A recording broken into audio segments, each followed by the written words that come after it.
So super common question that a lot of guys ask is, why does my hair get greasy 24 hours after I shampoo? Let's talk about greasy hair and what you can do about it. So the first thing I want to say about this is I want to address the most common tip that you might have found from other channels, because as I was doing research for this video, I came across this tip over and over and over and over again in some form or fashion, and it sounds something like this. Oh, you just have to wash your hair less. Your scalp will learn to produce less oil because every time you strip oil from your hair with shampoo, your scalp is gonna produce more oil. So if you wash your hair less, you'll train your scalp to produce less oil. Now, I get that tip, and I've even found some research that suggests that the shampoo frequency is very important for oil production. However, training your scalp just doesn't work for some people. If it worked for you, amazing, then you've found a solution, but it ain't happening for a lot of other people. So I'm not even gonna talk about washing your hair less so your scalp will learn to produce less oil, because the truth is everyone is different. What I will say about shampoo frequency is the goal ultimately should be to shampoo as infrequently as possible, because you are stripping oils from your hair when you do that. So the less you can shampoo, the better. So here's the first thing I'll say. The way you wash your hair is crucial. We'll talk about the best shampoos in a second, but first I want to state just something that's really obvious out loud. Shampoo is for your scalp, conditioner is for your hair. If you're conditioning your scalp or your roots, you're adding an oily moisturizing product that's meant to revitalize your hair directly to an area that you don't want any additional grease. So at the risk of stating something obvious out loud, that's my first tip. If you're conditioning your scalp, stop.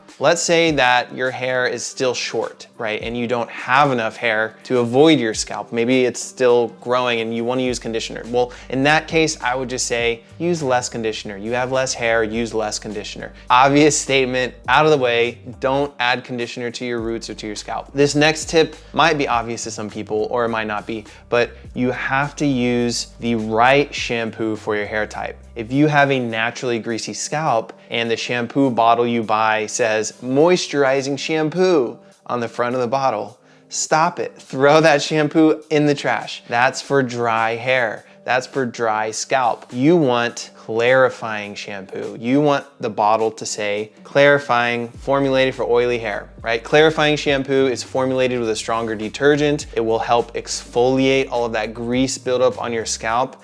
And here's a bonus tip regarding shampoo. Shampoo twice. Use a normal quarter size amount, scrub your scalp really well with your fingertips or with an exfoliating scrubber. Avoid using your nails because that can damage your follicles a little bit, but really massage it in with your fingertips for about 90 seconds. Then rinse it out. Then apply about a nickel size amount of shampoo. Do it all again, right? The double shampoo method has been a game changer for me. I do struggle with oily scalps occasionally, but it's been a game changer for clarifying my scalp. Let's talk about product recommendations for clarifying shampoos. A few high quality clarifying shampoos that I'd recommend. I really like the Bumble and Bumble Sunday clarifying shampoo. That's a great option. The OI Detox shampoo. The K18 Peptide Prep Clarifying Shampoo is a great new one. And then Living Proof Clarifying Detox Shampoo. These are all great options with high quality formulas. I'll link to them in the description. Now, this next tip is sort of like a ninja move. Like it's a pro tip for you to use throughout the week. So maybe you work out, maybe you sweat, maybe you have grease buildup that happens instantly in 24 hours. So when this happens, apply a dry shampoo and then blow dry your roots. The dry shampoo will help absorb any excess sebum or oil secreted, and then the heat will help evaporate the sweat. It's important that you combine these because heat on its own is not going to absorb oil. I've seen that tip floating around TikTok and the internet. And if you blow dry your scalp too harshly with too high of heat, you can actually do some damage and cause excess secretion of oils. It's really important to do this correctly, but you want to add a dry shampoo to your roots to absorb that oil and then blow dry to help evaporate the sweat. And a pro tip, if you do this right, is it can also help give some lift to your roots. So you have more volume, so your hair isn't sitting on a greasy scalp collecting more grease. So using a round brush to pull up your roots and then hitting it with the blow dryer and then applying some dry shampoo, this works really well for adding volume. So this is a game-changing tip to incorporate throughout the week, especially right after a workout. I actually published a video a couple years ago on how I refresh sweaty gym hair without shampooing it, without taking a shower and shampooing it, and that was my tip. Dry shampoo combined with blow drying my roots after a workout. So obviously use this tip sparingly. You don't want to apply heat to your hair every single day. I would treat this more as a supplemental tool and not a replacement for great clarifying. Now, anytime you apply heat to your hair, you do want to take some precautions to avoid heat damage. Use a bit of heat protection. Just spray a couple bits on your roots. It's not going to increase the grease. It's okay. Use the lowest heat setting and don't concentrate heat on one area for too long. You want to constantly move it around. So the other best thing to do is to use a blow dryer that actually takes heat protection seriously with its engineering. So my favorite blow dryer is also today's video sponsor. They've been a sponsor in the past because I love their technology. It's the Leif & Swift, and their technology uses engineering designed to avoid heat damage. How do they do this? They use a microprocessor intelligent chip which enables real-time temperature monitoring 100 times a second. And this calibrates air temperature to make sure it's not overheating. If it does overheat, it's gonna shut off. Also, if you hold the on button for 2 to 3 seconds, you're going to turn on the auto circulate feature. This automatically cycles the temperatures between hot, warm, and cool, so you're not blowing hot air on one area for too long. Now to me, this type of heat protection is what separates Leif Engineering from other brands, and they also blow out 1 billion negative ions to neutralize the static electricity that's generated just from the blow drying process. This really helps reduce frizz when you're done. So right now they're actually offering a really great limited time discount for Valentine's Day, which is right around the corner. It's a great opportunity to gift a Leif to a loved one, even if that loved one is yourself, without breaking the bank. So I'll have the Amazon and the Leif official website links linked in the description below. And there will be a discount that auto applies on the Leif website. And if you're shopping on Amazon, be sure to check that coupon box before adding it to cart so you can claim that discount as well. So click the links in the description, shop on your place of choice. Pick up a high-end blow dryer for you or that special someone while supplies last, and really take your blow dry game to the next level. So my next tip is such a common issue. Stop touching your hair, right?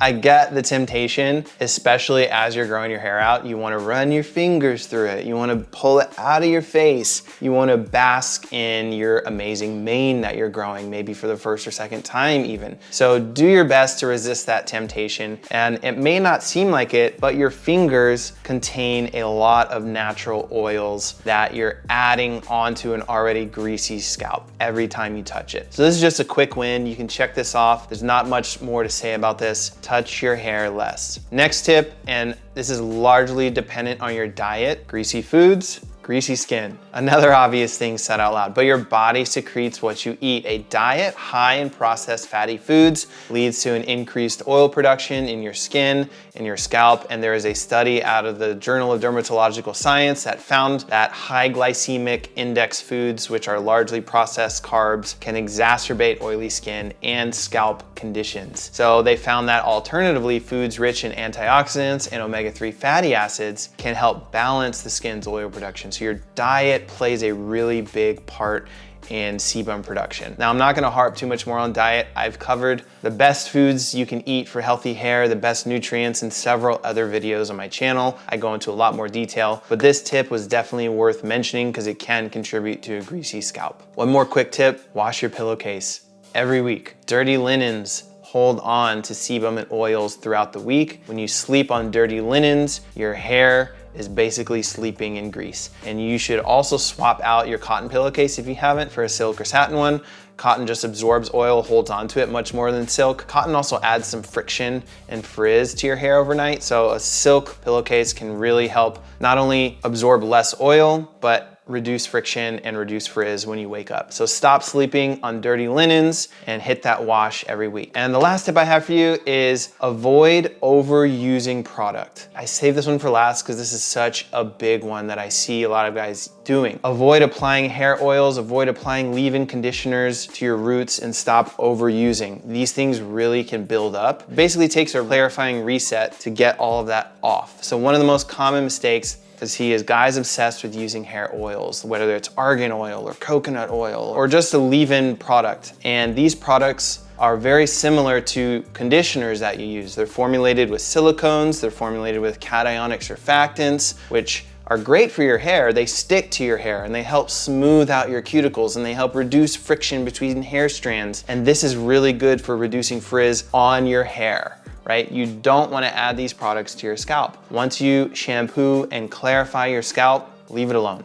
Don't touch anything else to your scalp. Let your natural oil production take over and don't apply any more products to your scalp. So to recap everything, don't apply conditioner, leave-ins, or hair oils to your roots. Make sure you're using a clarifying shampoo and shampoo twice on wash days if you need to. Use a blow dryer and dry shampoo on your roots midweek to help extend your wash days, absorb that excess oil or sweat, and also add some volume to your hair. And don't forget to check out the Leif-In as your go-to blow dryer in the description. Stop touching your hair, do your best to avoid eating greasy processed foods, and stop sleeping on dirty linens.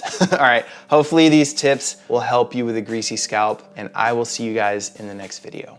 Peace.